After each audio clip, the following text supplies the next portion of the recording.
मग मसाला टाकायचा. तेल टाकायचं थोडस. तेल नको, चरबी वाढतीये. खरं सांगते बर का. तर लय झणझणी मस्त अशी आईने लसणाची चटणी एवढी भरून भरून केली आहे खायला आम्हाला. आणि इकडे आम्ही कालवली छान लागल. तर लय भुका लागल्यात. आलं बाळ पण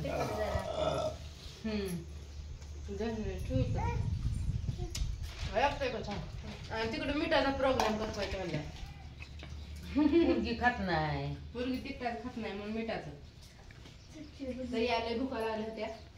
काय करावं म्हणून भेळ केली होय. तिकडे सर आता पाणी पिला का पोट भरून तुम्ही? जारचं पाणी आणलेलं आपण जाऊन. कसं लागतंय मग पाणी? आणि भेळ नाही, ही विकत आणलेली ते वांगीला दसऱ्याला गेल्या. चुरमुर शेव फरसाणा सगळं तिकडून आणलेलं. मग खाल्ले. शुभ्रा काय करतीय? पळला गेले. आम्ही आणतो दर रविवारी, पण होती म्हणून आणली नाही ह्या वेळेस. शुभ्रा खाती चुरमुर. हे तर बघायचं का मजा.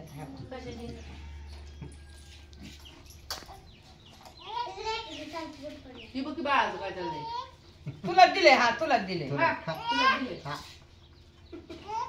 तुला दिलं. बेळ खा, बेळ खाती बाय. सेपरेट नको होय तुला. बेळ खाती, बेळ खाती. तिला उजळाय भेटलं ना सगळीकडे.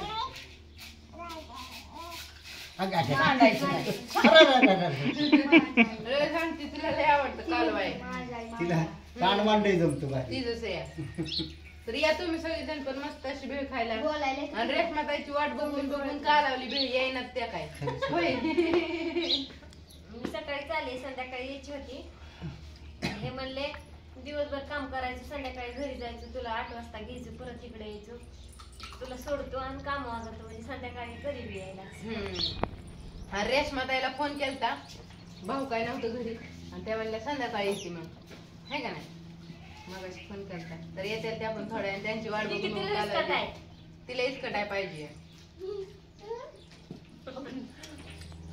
तर बाय सगळ्यांना. आणि या मस्त अशी भेळ खायला तुम्ही सगळीजण पण.